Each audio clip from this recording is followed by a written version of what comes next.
Hello,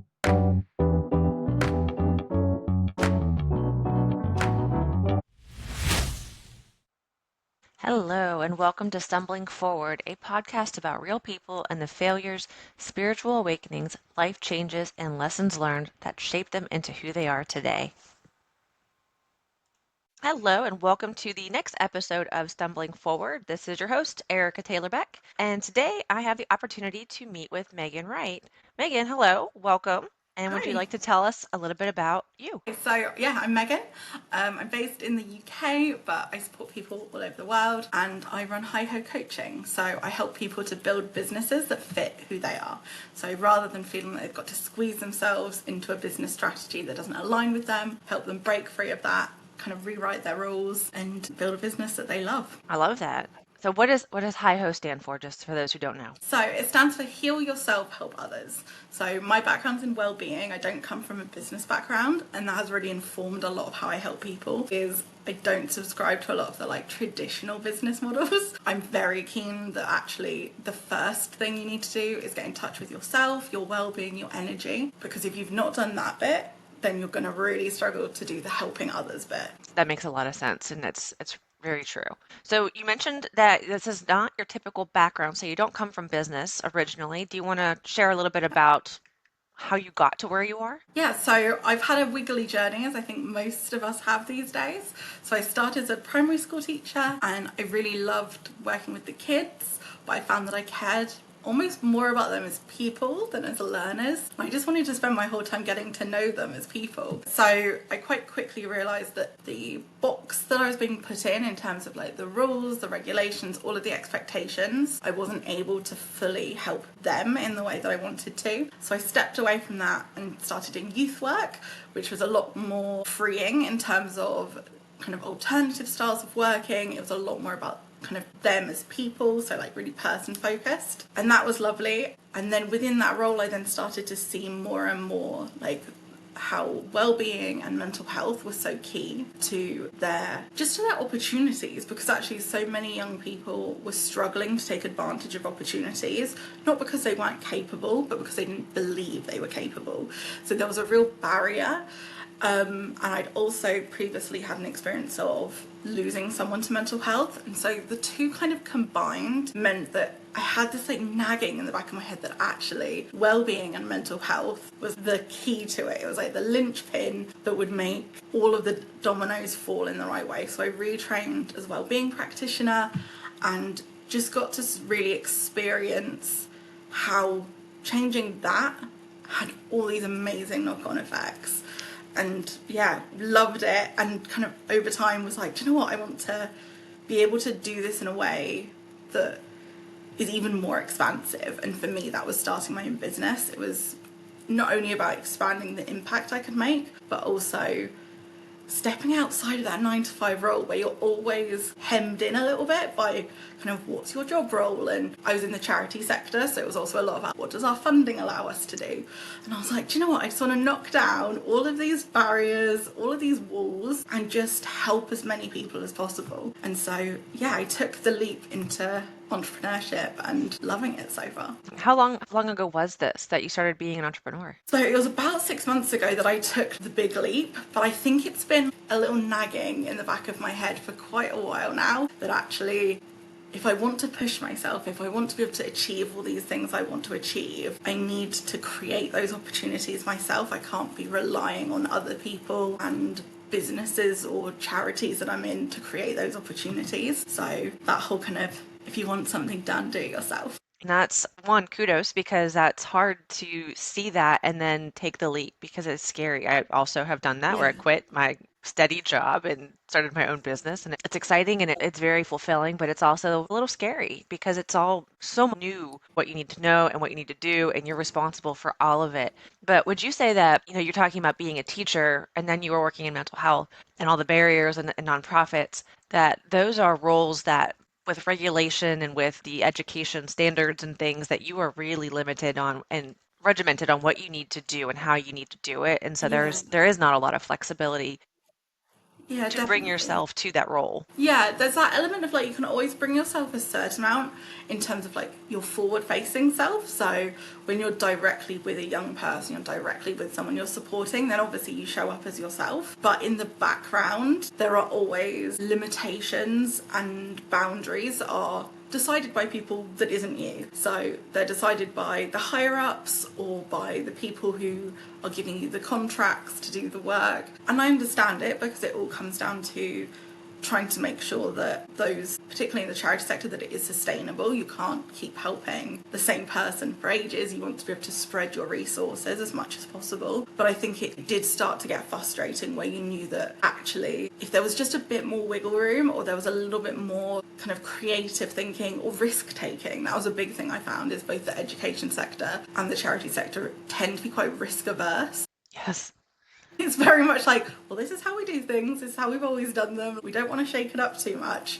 And I'll be honest, I think I'm a shake it up kind of gal. So I was like, what about this? What about this? And they were like, no, let's just Calm down, keep Megan. doing Calm it the down. way, yeah, like, calm down. Like, let's not have a million new ideas. And I just found that my brain was almost like, it was almost like two halves. One half of my brain was like ping, ping, ping, all these ideas. And then the other half was slowly shutting down from having all these ideas and saying, why don't we try this? And then always getting like a, well, I'm not sure it would work. Or even when they were supportive of the idea, they'd be like, oh, okay, we'll run it up the flagpole. And then like 6 months later, you're like, that idea that I had, we made a decision. And Yeah. you're like, time has moved now. Other businesses, other charities have done that thing that I suggested 6 months ago. We're no longer at the forefront of it. We missed the boat kind of thing. So I think it was just, yeah, I found like I just wasn't using my full potential, my full self. And I started to not get resentful of it, but I don't want to get to the point where I'm resentful of it. Like, I want to leave at a point where I still have really positive feelings about the work that I did rather than waiting till I get to the point where I'm like dragging myself into work and being like, ugh, I hate this. Because then you're not giving your best self. And my number one thing has always been the people I'm supporting. I want them to get my best self. And if I'd have let myself stay in that environment where I was getting a bit worn down, I think they wouldn't have got the best of me. And that would have been the hardest thing for me, is knowing that I was letting them down. I understand too when you talked about the two halves of your brain. One is ideas and ideas and ideas, and then one is I have these Yeah. great ideas.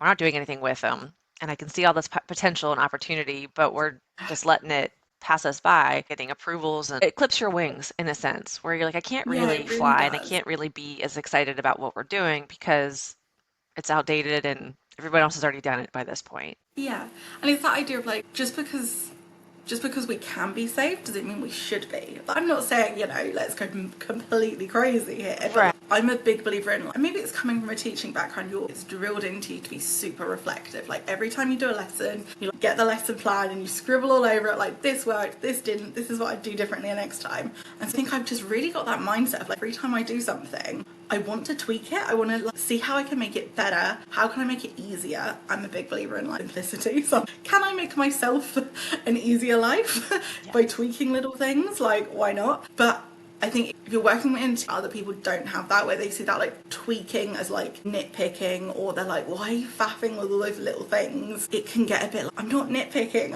I'm such a believer that those small little things, when you add them up, can make massive changes. So it's not a case of completely rewriting the rule book. It's just, okay, well, how can we make this better? Because why wouldn't you want to, I guess? Right. Right. And like you said, you're not recommending do something completely wild and super risky. It's Yeah, just we don't have to stay in this narrow lane. You can maybe broaden yeah, it a little bit. It's still safe, but just it's new. It's just something different. But different is scary for people, especially businesses, organizations that are not used to taking any kind of risks or trying something yeah, new. You said something that always drives me crazy. Like, we've always done it this way. Why yeah, change it? This is how we've always done it. Well, maybe it's working, maybe it's not. But it's likely yeah, that it could be better if we try something different. That limited definitely. mindset is really stifling. But when Yeah, you I think decided to move stifling on, is like the right word. It's yes, like, and when you decided to move on, how did you decide to do what you're doing with helping new businesses yeah. versus your experience working mostly with children? Yeah, so I think, I'll be honest, it was a kind of fortuitous, serendipitous. I'm a big believer in like gut instinct. So I tend to just kind of go with things and then see what happens. And I think I had this idea, you know what, I want to do a business, I want to help people in a different way. And then I started looking at the business space and went into it like, I want to learn everything. I don't come from a business background. I don't know what a funnel is. I need to learn all this stuff. And it was a massive like learning curve. But I think the main thing I found was every time I learned, it took me so long to find something that felt good to me, because so many people were teaching business who had come from a corporate or like business background. So they had business degrees or marketing degrees. And that was amazing because they had all this knowledge.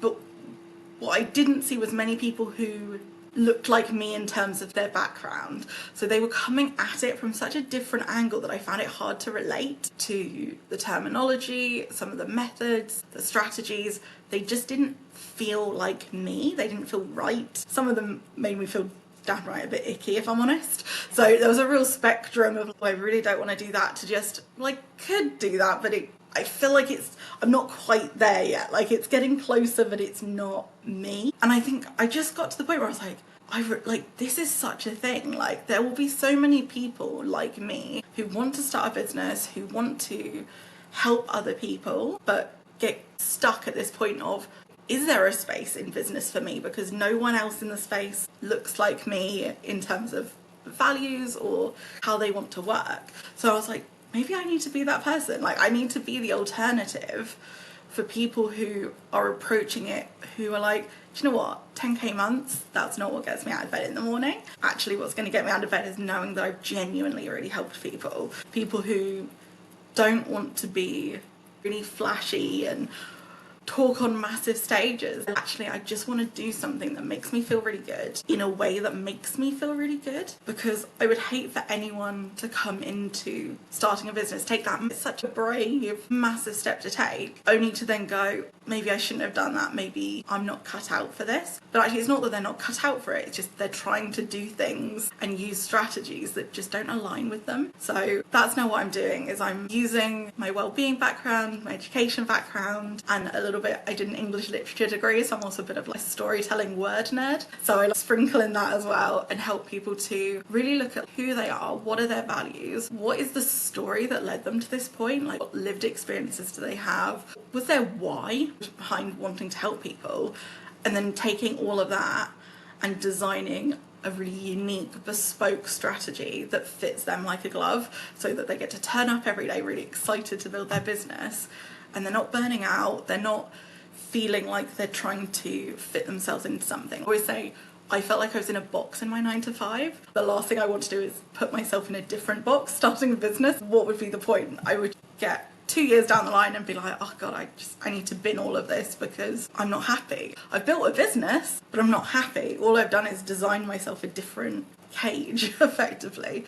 And I really want to make sure that people avoid that they, from day one, they know they can build a business and that they don't have to give up who they are, give up their values, give up being and showing up the way they want to show up in order to be successful. I think that's incredible. And I really love that that's what your mission is, because, like you said, when I first started, 10K months is a really big thing for a lot of people. You see that everywhere. I had my 10K month, 10K month. And it made Yeah. it seem like it was going to be one really easy. And that's not true, because those No. people, their 10K months came years down the road. They made it seem like an overnight success, but that's not true. But two, like you said, maybe that's not what motivates some people. Maybe that's great. I'd love to make that money, but I also want to make sure that I'm really helping and not just selling stuff to people who are desperate, or really just trying to, okay, you said that works for you. I'm going to buy this. I'm going to buy that. I'm going to buy this. And it doesn't help them. So, yes, you made 10K this month, but somebody spent $3,000 on something that doesn't work for them, isn't aligned. And so, do Exactly. you really feel good about that? And also, I think with that 10k month, no one ever talks about like, what does that look like? Is that 10k after taxes? Is that 10k excluding all of the business expenses you have? What does that mean? Does that mean you've had one launch that's made 10k, but actually now for the next 6 months you're not launching anything? Like, there's a real lack of transparency Hmm. around what that means, and it's just become this buzzword or like sales pitch for people. And like you said, fair play. People are earning that. That's incredible. Like a massive congratulations to them. And that obviously shows that what they're doing works for them, but it's no guarantee that what they're doing will work for somebody else. So I always say, like, I've got frameworks and I've got strategies and all that kind of stuff, but all of my frameworks are, okay, these are the steps we're going to take to figure out what works for you. It's not, here are the steps that you're going to do, because I'm not going to tell you, well, do this, do this, do this, because then I'd be exactly the same as all these other Right. people. It's not about that. It's about figuring it out for you so that in 10 years' time, you're just as in love with your business and you've been able to scale it and grow it because it fits you like a glove, rather than being like, oh, well, I got told to do these 5 things and it worked for a bit, but I didn't really enjoy it, and then I gave up and then I tried something else. The amount of time and money that people put into learning strategies that don't align with them, and then they end up blaming themselves because It worked so for and all so these made other it work. people. Yeah. Yeah, and you're like, it's not you. Like, it's not. It's like you would never go into like a clothes shop and expect that one dress would look great on everyone. So why are we thinking that one business strategy would work for everyone? They've got different goals, different values. So instead of ignoring that and trying to make all the businesses the same, really lean into your uniqueness and who you are, because it's so crowded out there. And I genuinely believe that if you're able to tap into who you are and make sure that your business and your strategies align with that, you will be so energized and will show up and shine in such a different way than if you're following someone else's playbook. And I think that's the unique selling point. Like, Hmm. people get to You work are with the unique you. selling point. Yeah, it's you. Exactly. And I think, yeah, trying to fit into somebody else's mold, it would never make me and a lot of the people I work with, it would never make them happy. So it's about giving people permission that there's another way. You Mm. don't have to do it like that. If that aligns with you, amazing, go for it. But if it doesn't, that's totally okay, because for most people, they're probably going to find that no one is selling a strategy which is a perfect fit for them. Yeah. A couple of things that you said really resonated. And one, you talk about giving permission. I think part of the problem is that when you're new, you don't really know what to expect. So you see Yeah. what's out there and you think, okay, if this is what works, this is what I need to do. And that's what you trust Yeah. because I don't know what I'm doing and it's easier than Yeah. winging it. And that's one thing. So I think there's a need for what you do to say like you don't have to do it this way. There's not a one size fits all. But two, the Yeah. other piece that you said that I really love is about the alignment and being yourself because I do leadership coaching. And I always talk, I actually did a recording yesterday about authentic leadership. And one, when you are authentic, you attract the things and the people, opportunities that are aligned with you. They're on that same vibrational level. So it's people are waiting for, like you specifically said, you are the selling point. They're waiting for you, not what you are selling, but how you're delivering it. But being yourself, it makes it so much easier to be sustainable and scalable because you're not trying to fit into that box. And so yesterday I was talking about executive presence. And when you think about this is what I've seen other leaders do. So if I do those things, I will have executive presence. But if it's not comfortable, it's not Yeah. something that you can maintain long term because you're constantly thinking, well, am I doing the right thing? Am I saying the right? Versus just being yourself and finding a way to Yeah. adapt it to you so that you get to be yourself. And then everything that you do is much more organic and comfortable. And then that again attracts more people to you because you're just being comfortable. And they're like, I want to be like that. So that's what I'm looking for as well. So I really agree with what you're doing and how you're doing it because I think one of the things I've seen is I'm going to sell you my exact blueprint of how I did XYZ. But again, Yeah. it's a step by step. This is exactly what I did, and that's great for you, random Joe, but that doesn't necessarily mean it's going to work for me. Or once you get down to step three, ooh, that's now that feels icky. And I spent the money on this, what you say is a very foolproof process, but for me now I don't feel comfortable doing it. So I spent and wasted money on something that I'm not going to follow through on. Yeah. And also, if you think about it, those blueprints, that might have been something that they did 2 years ago, or it might have been something they did 2 months ago. You don't know. Where was their business when they started using that blueprint? Because if you're coming from a different starting point, then you're going to have a different end point.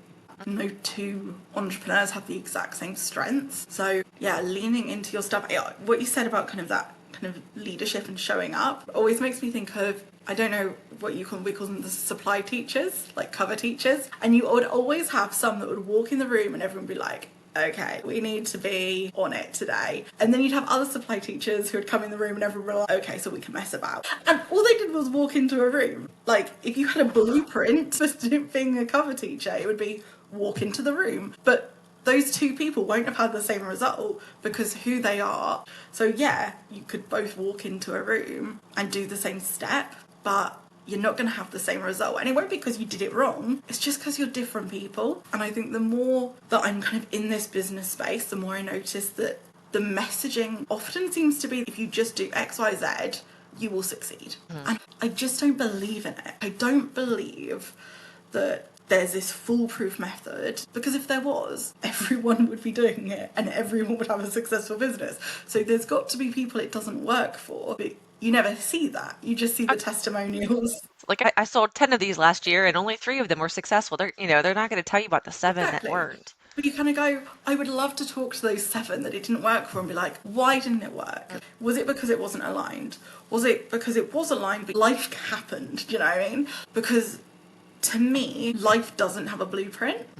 There is no fast track to success. It's hard work, it's showing up, it's consistency. And for me, a big part is being authentic, because people know when you're being yourself. They can tell if you're being genuine or not. I want to attract people who want to work with me and have similar values to me. So I could turn up as Random Joe, as you said, then they'll be wanting to work with Random Joe. And I'm not Random Joe, I'm me. So they're going to be disappointed because they're like, well, that's different to how she was showing up. But also, I don't really think I want to work with this person because their values don't align with mine. So on both sides, it doesn't work. So all that happens is, yeah, you might bring in some money, but you end up not enjoying the process of working with someone, and they don't enjoy the process of working with you. And they're probably not going to then tell people they had a great experience. So short term, maybe it works, but long term, that's not the way to build a sustainable business. Right. I come from a customer support background. I used to lead a customer support team. A few people will tell about a really good experience, but a lot of people will tell a lot more people about a really crappy experience. So if you work with Megan and you're like, wow, that was really helpful, you might tell 1 or 2 people, like, oh yeah, I worked with this coach and it was really great. But if you work Yeah. with Megan and it's a terrible experience, you'll be like, I worked with Megan and she was the Yeah, worst. exactly. And it's terrible, Exactly. but you don't necessarily just want to find people who want to work with you, but you, like you said, want to work with customers who are aligned because you're going to enjoy it more if they're people that you feel like you're really helping and if they are have aligned values. Because if you're working with a random Joe as your customer and he's doing all these bro marketing schemes, you're not going to really enjoy that. And what you're telling him, he's not going to want to listen to. And maybe he paid you, but is it worth it? And sometimes you find out these Exactly. coaches end up having to fire their customers because they're like, look, what I'm trying to help you do, you're not interested in listening to, so this isn't working out. And so you want to Yeah. find people who want what you have to offer because that's what you know and that's what you believe in. So you don't want to just work with anybody for the sake of making money. And I know when it's new, you're like, hey, look, I just want to pay a bill. So come on down.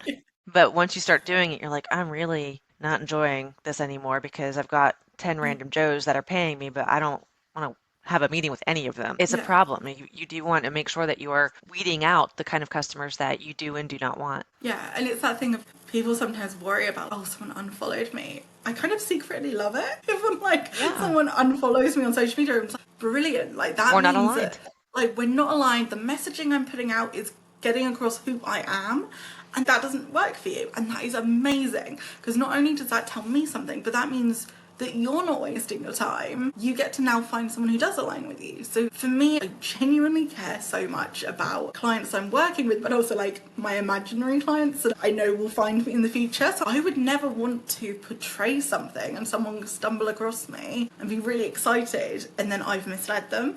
So everything I do is about being as transparent as possible so that there is no confusion. Like, what you see is what you get. If you like it, amazing, but if you don't, that's completely fine, because that frees me up to work with people that it does work for, and it frees you up to find a coach that is going to be able to help you with what you want to do. No, I love it. Now, granted, it does hurt your feelings a tiny bit sometimes when you see it because you're like, oh man, because it's personal. Yeah. Who I am is authentic. So if you don't like what I'm putting online, you don't like part of me.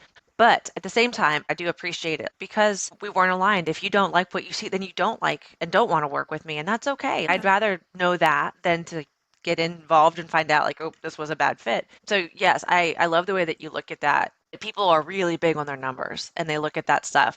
But a follower is not the same as an actual customer or as somebody who is really in line. It's just sometimes a follower. And so it doesn't necessarily lead to business. And I don't want a ton of followers. I want to find people that are getting value from what I'm posting or what I have to say or anything like that. So I agree with you. I love It's that really whole easy to authentic get piece. like wrapped up in like the vanity numbers of it and just be like, "Oh," and don't get me wrong, it's good to know your numbers and know like, okay, I got more reach from that, but that reach alone isn't important. If you got reach and engagement, then it's more interesting because not only was it shown to lots of people, but lots of people were actively wanting to take part in it.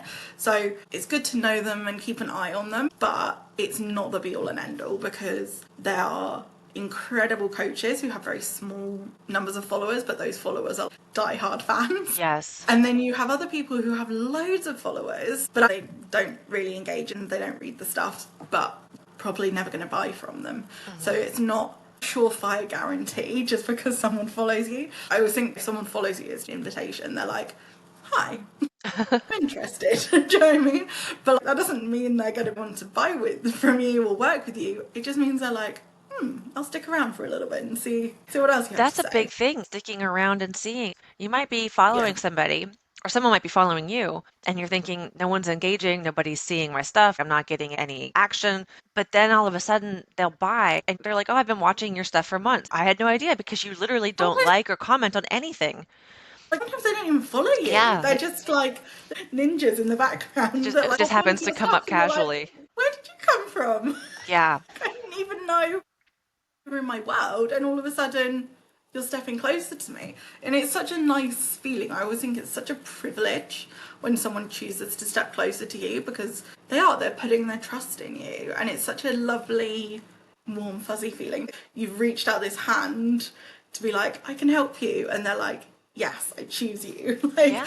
and it is a genuine privilege to get to work with people, and particularly the way I work is I do talk to people a lot about their journey and their story, and we go quite deep sometimes, and for them to trust me and to talk to me about their struggles and the things they found challenging and their hopes and dreams, it's just so lovely to be let in and to kind of be like, thank you for inviting me into your business because they're doing such incredible things, and it's just so nice. That's I feel like awesome. I'm almost getting emotional I just can talking see about it that. because it's so lovely. It's nice to feel trusted, especially when you put a lot of who you are into your business. And so, which is something that's very transparent with you, is that you very much believe in what you're doing and are passionate about it. And I love that. And so, when people do trust you to help them, especially coming from being new to it yourself and the feelings that they're having, and that you don't want to blow your money on random stuff. If you actually invest in a coach, you want some kind of benefit from it. To know that somebody is putting their hard-earned money, because especially if they don't have an income anymore other than what they're generating, that money, in a sense, is so much more valuable to them than Yeah, somebody else who already has, steady income. So if they're trusting you with that, that's a big deal. And you want yeah, to take that seriously because that's their livelihood. yeah. That financial bit is so interesting because although, like everyone, I have to pay the bills, money isn't my main driver. It's the byproduct of what I do. But I'm such a big believer in allowing people to invest in themselves and in their business, but in a way that doesn't feel terrifying. Because when I was starting out, it was like, yeah, I'll teach you how to run a business, but it's 5 grand. And I'm like, I don't have 5 grand just sitting around. I've just quit my job. And it's terrifying that people are being asked to take these massive leaps of faith right at the beginning of their journey. And I just think there shouldn't be a financial barrier to learning how to start a business or be an entrepreneur. It should be something that is more accessible to everyone. It's about making sure that it's sustainable from a financial point of view for me, but also that people aren't going to be putting on a credit card, going into debt, or being Multiple genuinely credit scared. cards. And yeah, the number of times I've seen coaches say something along the lines of, well, if you put it on a credit card, that'll inspire you and you'll earn it back quicker. Or if you don't invest large amounts in your business, then you're not committed. And that's so not true. You can be the most committed person in the world and not have the financial resources. And I would never want someone to get themselves in a financial difficult position to work with me. I'm someone who doesn't like financial risk. Like, the idea of having multiple credit cards is terrifying to me and would never in a million years have inspired me. I think I would have just been like sat in a corner rocking, and like it would have just paralyzed me in terms of anxiety. So if it wouldn't work for me, if it wouldn't inspire me, why on earth would I want to encourage someone to put themselves in a situation that I myself would find terrifying and paralyzing? I almost like when people say it, because if I see a coach saying that, I'm like,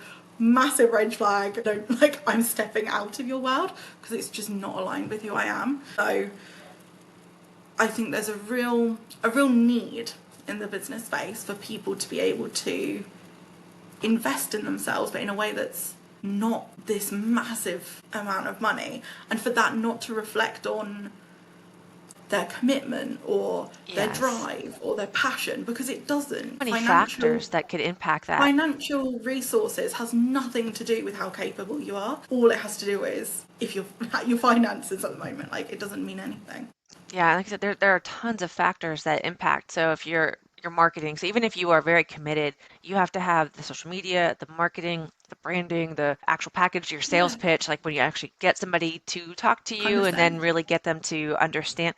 There are so many pieces to it, and most of these businesses or these coaches that are out there selling it, they don't sell the full package. They sell a part of it. And they're like, if you're not invested in this part, then you're not committed. Well, that's only one piece of it. So maybe I'm Yeah, crushing that piece, but there are these four other pieces that you didn't teach me that are going to impact the yeah, success of this one thing. And that's yeah. what they don't tell you. I love the honesty and the transparency early on. And that to me is just part of the authentic thing, is just being transparent and honest about all of that, because there are a lot of blind spots for new entrepreneurs that here's this one size fits all blueprint, take it and invest on three different credit cards. And you're like, okay, if I do this, this is my one ticket to do successfully.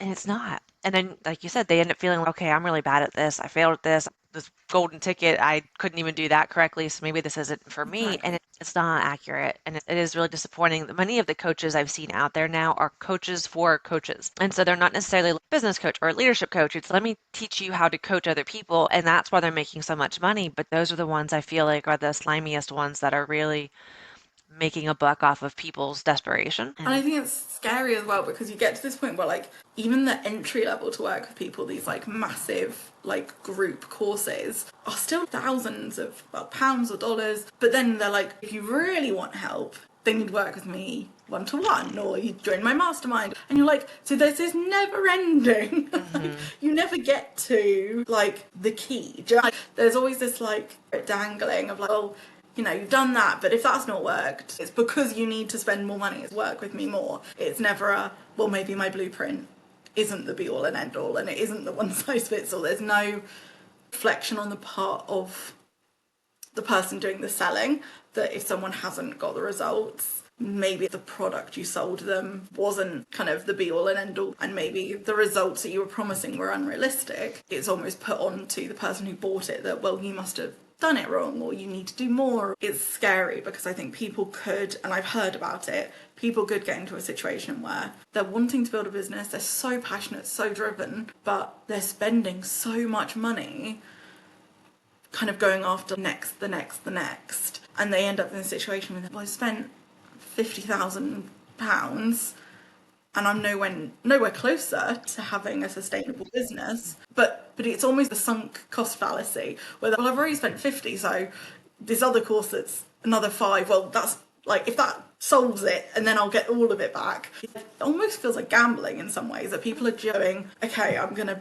put put my bet that that course is the one for me, or that's the one for me, or that's the one for me, and just keep going in the hopes that one of them will work. And I don't know if it's like a self-trust thing, that it's a lot scarier to have to sit back and figure out your strategy. It feels less scary to do something that someone says is like tried and tested. But I think also a lot of it comes down to loneliness. Being an entrepreneur can be really lonely. Trying to figure it out by yourself. You don't have a team. And I think for people to sit by themselves and try and figure it all out. It's like, I don't even know where to start with this. And I suppose that's where I try and help. You don't have to figure it out all by yourself, but equally, I'm not going to try and sell you this magic beans that are going to Right. solve all your problems, but let's figure it out together, because it's so important that those foundations are good to me. Like, if your business is built on shaky foundations or foundations that don't align with you, then everything you build on top of that is causing yourself further issues down the line. It's going to get really hard. And yeah, that's not what I want for people, because if it's hard, people won't sustain it.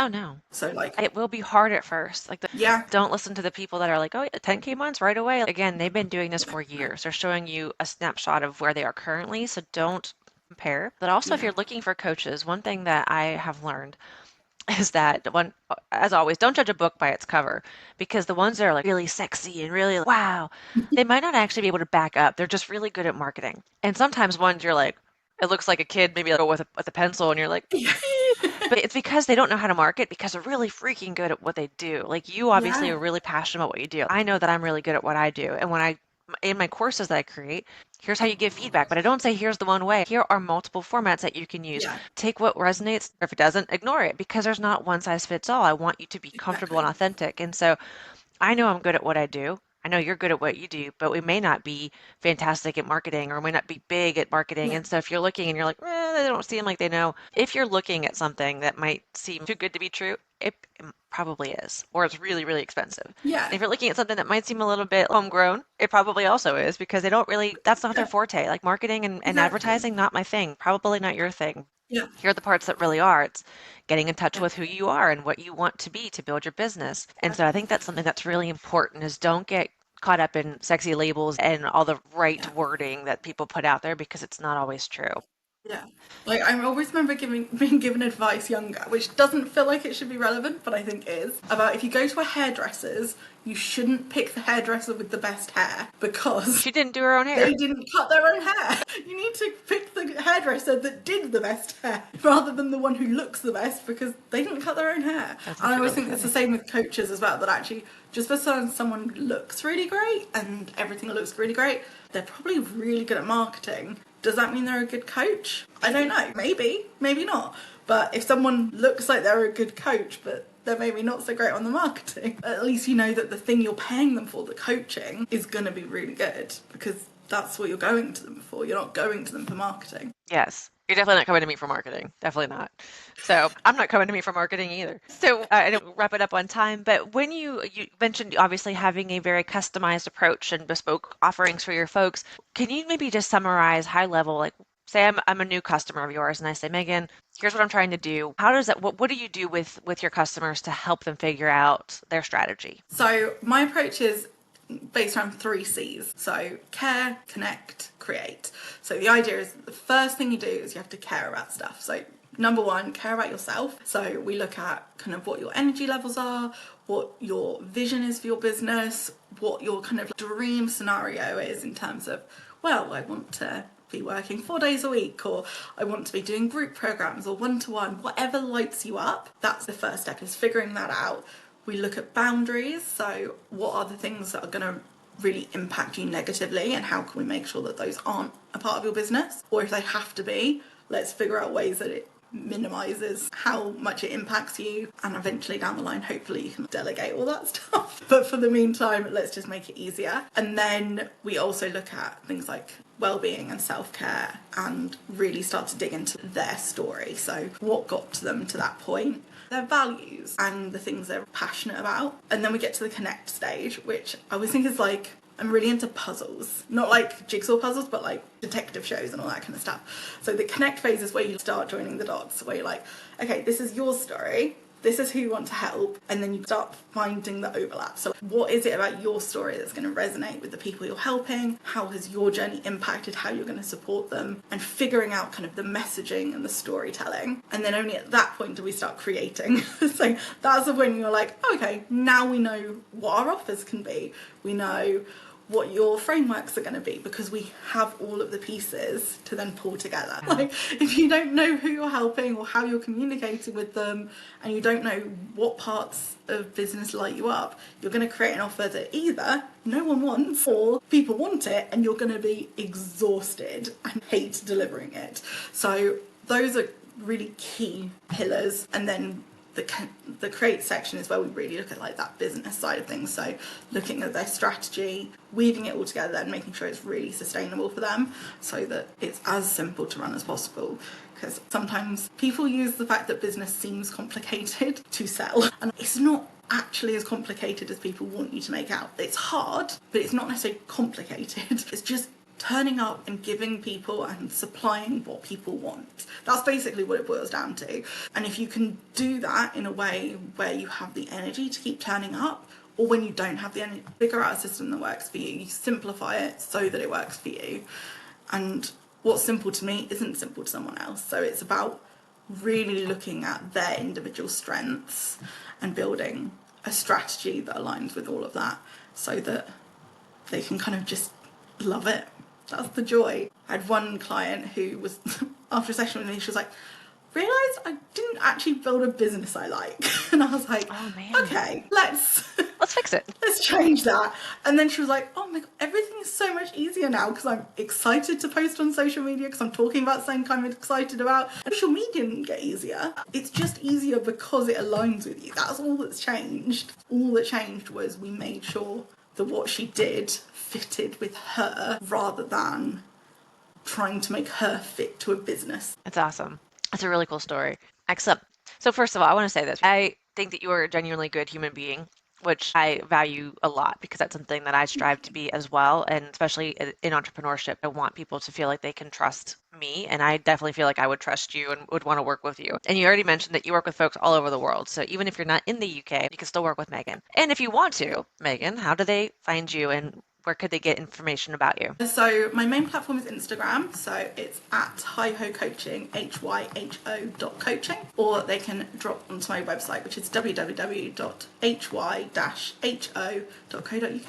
But yeah, if they're interested, just drop me a DM. I would love to chat to anyone who's feeling a bit stuck or is just kind of curious about how their story and their values can be woven more into their business. Awesome. And I will put your handle for Instagram and your website. I'll put those in the show notes. That way, if people are listening, and they can go and find that. Amazing. But Megan, it was lovely to talk to you and to hear about what you're doing. I think that you are very, very much cut out for what you're doing. And I think just Thank you. knowing the industry, I think people need a business coach like you to help them navigate the ups and the downs and the ins and outs. And so knowing that you can trust who you're giving your money to, I think that's huge. And that's something I definitely feel like you can do with Megan. And thank you so much for having me. It's been so lovely to talk, and I love that you're really highlighting that leadership doesn't look one way. I think that's why I really resonated with you, is that you were very much about kind of creating your own kind of leadership and leading from an authentic place. And I just love that. I think both as leaders within kind of the business space, but also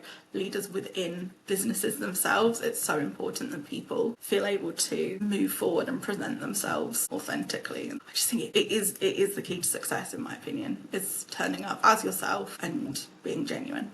Yeah, that's part of why I named it Authentic Foundations. I want to help you build a foundation of leadership on a way that's authentic to you. So thank you, Megan. And I resonated a lot with when we first chatted. I was like, yep, someone I want to stay in contact with. So Yeah, I same. appreciate your time today. Thank you so much. And everybody else, thank you for listening. And we will catch you next time on Stumbling Forward. This episode of Stumbling Forward was brought to you by Ori Ara's Self Care Collective. Real women, real lives, and real self care. It's empowering you to take care of yourself one day at a time. If you are interested in joining the Self Care Collective, there are discount codes on the screen. Stumbling Forward member will get you 20% off your first month's membership, or the Stumbling Forward founder will get you 20% off a lifetime membership.